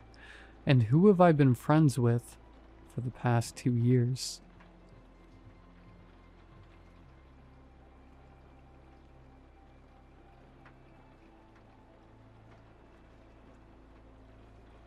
There's a door in my house that's only in the mirror. I know how that sounds, but it's the truth, and it's exactly how it sounds. It started a few days ago, on an otherwise unremarkable Saturday morning, where I was attempting to nurse a headache caused by my fantastic decision-making at a local dive bar. Being in a new city is nerve-wracking enough for one as socially inept as me, so when some coworkers suggested drinks, I thought it was a perfect opportunity to make some new friends with the help of a little liquid courage. Turns out these new friends had a penchant for tequila shots, which leads to a little too much to drink, resulting in a pretty gnarly hangover. Needless to say, it took more than a few minutes to finally peel myself out of bed. I dragged myself down the hallway to the bathroom, rubbing my temples and mentally cursing myself for not having the gall to muster a simple no. The light seemed to assault my eyes, and the blur added a double vision effect to my surroundings, which made it almost reasonable to write off what I saw in the bathroom mirror behind me as my addled brain, misinterpreting reality. Almost. Behind me in the bathroom mirror was a door. I blinked, shook my head, and leaned over the sink, turning on the water before splashing my face to wake up a bit.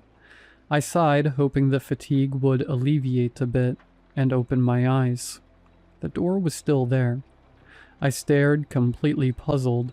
The door obviously was not there before, and did not at all fit the architectural flow of the rest of my house. It looked like an old basement door, chipped around the frame and worn down by age and a less than cleanliness conscious homeowner. Only instead of being situated inside a creepy old farmhouse, it was in my second-story apartment. I turned and looked over my shoulder, only to find no door, just the wall. Confused, the concern for my hangover taking a backseat to concern of possible hallucinations, I turned back to the mirror, to be greeted once again by the door. "What the hell?" I muttered, swinging my gaze back and forth from wall to mirror, trying to figure out how that could be at all possible. I looked closer at the image of the door in the mirror before getting an idea. I took out my phone and snapped a picture of the wall, before snapping a subsequent picture of the mirror. I maneuvered to my photo album, not sure if I wanted to see the door in the mirror or not. Sure enough, there it was in all its rustic glory, placed exactly where it shouldn't be. Without knowing what else to do, I simply went about my day. It sounds silly to ignore something like that, I know, but you have to consider telling someone about the door without being able to show them would make me sound insane, and I didn't exactly have anyone in the city I would consider myself close enough with to shoot a random morning invite to my place. Besides, what exactly is there to do about it? So I simply went on about my business, the door somehow slipping towards the back of my mind as I ran my errands, and tried to erase the embarrassment I had about my antics from the night prior. It continued like that for a few days, with the door becoming part of the background scenery, just an oddity I couldn't explain. Until on Thursday morning, the door was open. It wasn't noticeable, at least at first. It wasn't like someone had swung the thing open and rudely left it that way, just slightly ajar. I only noticed because I was fixating slightly longer than normal on my appearance due to a lack of cooperation from my hair. As I brushed, my eyes drifted to the door and there it stood, cracked barely enough to notice, like a draft had caught it. I froze instantly, feeling my heart drop down to my stomach. For a long while I just stood there, staring, halfway expecting it to shut suddenly. Nothing happened, and I wasn't sure whether to be more or less uneasy. At this point, I wasn't comfortable not telling anyone about it anymore. The door opening suddenly added a weight to the situation that took it from something that was admittedly extremely odd to alarming. It was all I could think about on the way to work, and as I clocked in, I thought about how I could bring it up without sounding like a lunatic. Finally, at my lunch break, I mustered up the courage to say something to Elise, a girl I worked with on Thursdays. Have you ever had something happen that you don't know how to explain without sounding completely insane? I asked bluntly, feeling my cheeks getting a little red as I realized how cliché sounding that came out. Elise tilted her head slightly, a puzzled but inquisitive look crossing her face before giving way to a grin. What, like a ghost story? Or maybe a mystery. Ooh, I like that. She cooed, giggling a bit. I'm serious though, Elise. I really don't want to sound crazy, but there's something seriously weird happening at my apartment. I tried to convey seriousness through my eyes as well as I knew how. Elise sat forward a bit now seeming to be some combination of amused and bemused. Alright, let's hear it. I'm not gonna have to report you or anything, am I? She laughed, but I couldn't tell if she was completely joking. No, nothing like that. Just, well, there's not a real way to introduce the subject subtly, so I'll just say it. There's a door in my bathroom that only shows up in the mirror. Elise just stared at me for a moment, seeming to ponder that. What? What does that mean exactly? Her slightly confused but also concerned expression made me less confident, but I doubled down. There is a door in the bathroom mirror, in the sense I only see it in the mirror. When I turn and look, it isn't there. It only shows in the mirror. Elise squinted a bit and tilted her head once again. So, like, the opposite of a vampire? You know how they don't show up in the mirror? I chuckled a bit at that before I continued. Yeah, I guess like a reverse vampire situation. Really though, I mean, what do I make of that? Am I just nuts? I rubbed my hands a bit before making myself quit.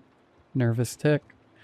Elise again thought for a moment, pursing her lips and dramatically taking a deep breath before she finally answered.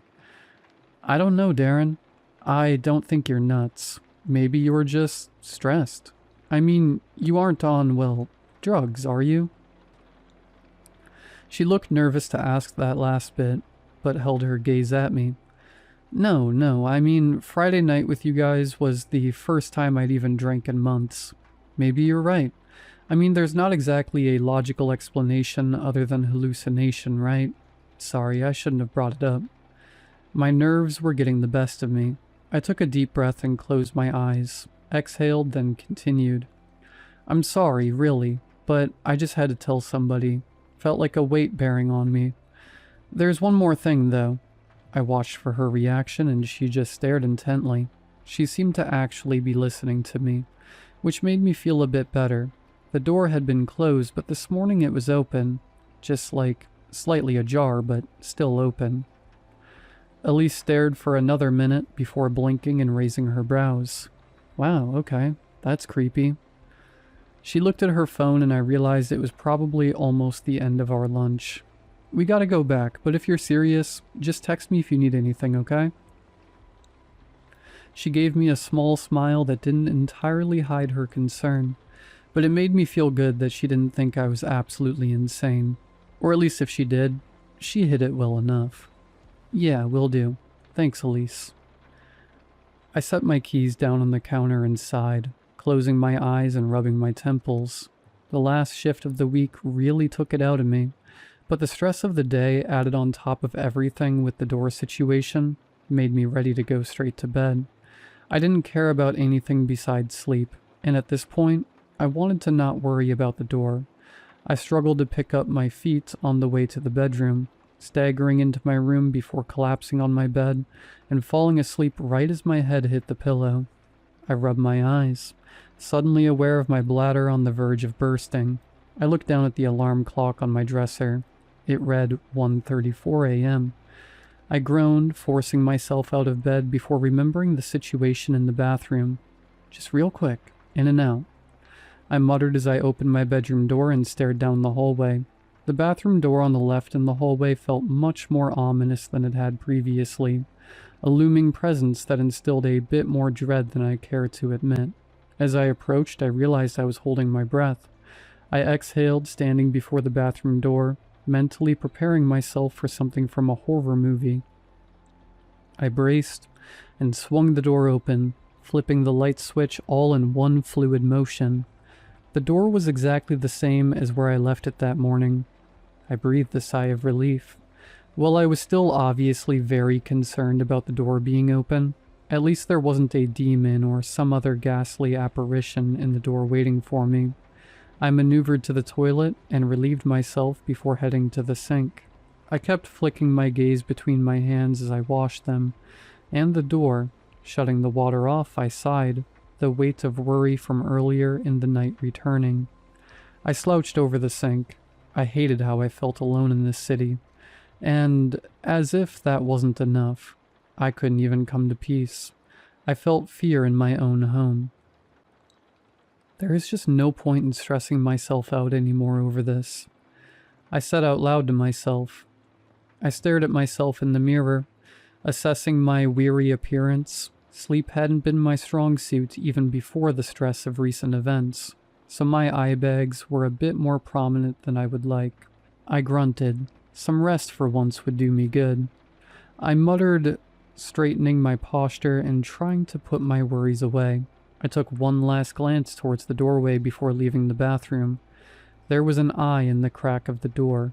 For a moment, it felt like time froze completely. I couldn't feel the rapid beat of my heart, or my shallow and shaky breathing, or trembling of my hands. I could only feel the cold, inhuman gaze of something beyond comprehension from beyond the door. The eye was shaded, and it was difficult to make out the details, but the pupils seemed to be ovular in shape, with no iris.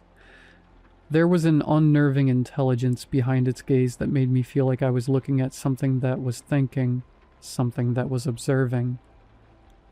Observing me. I finally managed to break out of my trance, spinning around and sprinting out of the bathroom at speeds I hadn't reached in years. I tore through my apartment in a panic, blowing out of my front door like a whirlwind. I didn't care that I was in my boxers and an old t-shirt, or that it was 40 degrees and almost 2 in the morning. I cared about putting distance between myself and that thing in the mirror. My mind was racing with possibilities. Could it leave wherever it was? Could it physically reach me at all? If it could, then what did it want? I got to the police station quickly on foot. Not all too surprising considering it was 5 blocks away. I almost got arrested myself. Bursting through the front doors in a panic, the deputy manning the front desk jumped up, eyeing me up and down in a defensive stance, sporting an understandably bewildered expression. "Sir, are you okay? What's going on here?" He had his hand hovering over his holster, which made me nervous and aware of my need to explain myself. "I think there's someone in my apartment. I saw an eye through a crack in the door. I live alone and I ran straight out as soon as I saw it." I frantically explained the situation, leaving out the details that would likely grant me a one-way ticket to a 2-week gateway in the psych ward. The deputy stared attentively and nodded. "I understand, sir. We'll get some people there immediately." With that, he got on his radio, and we prepared to go back to my apartment. My nerves were overtaking me at that point, and I was relentlessly picking at my hands. I rode in the cruiser with the deputy, with another officer trailing. Besides a few more questions from him about the situation, it was a silent car ride, which added to the ominous aura of the situation. As we approached, I could see my apartment building, and the knot growing in my chest tightened. I couldn't decide if I was more afraid of them finding something or nothing. Both prospects terrified me in their own unique way. As we pulled in the parking lot, the stillness of everything unnerved me. The peaceful night air betrayed the suspense of the situation in a way that made the tension palpable. The deputy turned to look back at his partner's squad car, before turning back, steeling himself and facing me. "Stay here, sir. We'll go sweep your apartment and check around the perimeter. Don't worry, you won't be alone." He gestured to the other officer that had just pulled in, totaling at 3 now. I just nodded, too preoccupied with my thoughts to offer much of a response. With that, he exited the vehicle, and he and the other officer going in stepped towards the building. Something about the ambiguity of the situation must have had him spooked, as I noticed his shoulders rise and fall in slow, deliberate motion, as if he was forcing deep breaths. They walked to the stairs that led to the second story of the building and began their ascent, careful to monitor their surroundings. I watched intently as they reached the door to my apartment, where I watched as they entered carefully, immediately sweeping through the doorway and being swallowed by the darkness. The minutes ticked by dreadfully until finally the officers emerged. Their body language was odd, and I could immediately tell something was wrong. As they descended the stairs and moved closer, I could see their wide eyes and paled faces. If they were trying to maintain normalcy, their expressions betrayed them brutally. They approached and just stood for a moment, looking at each other before the deputy from earlier finally turned to me and found his voice. "Sir, are you aware of the, well, circumstances of the bathroom in your apartment building?" My heart dropped a bit. Some part of me still clung to the hope that this really was some sort of stress-induced hallucination, but those hopes were swiftly crushed by his words. If you mean the door, then, yeah." I trailed off, not knowing what else to say. The third officer that had stayed outside with me finally spoke. "What the hell are you talking about?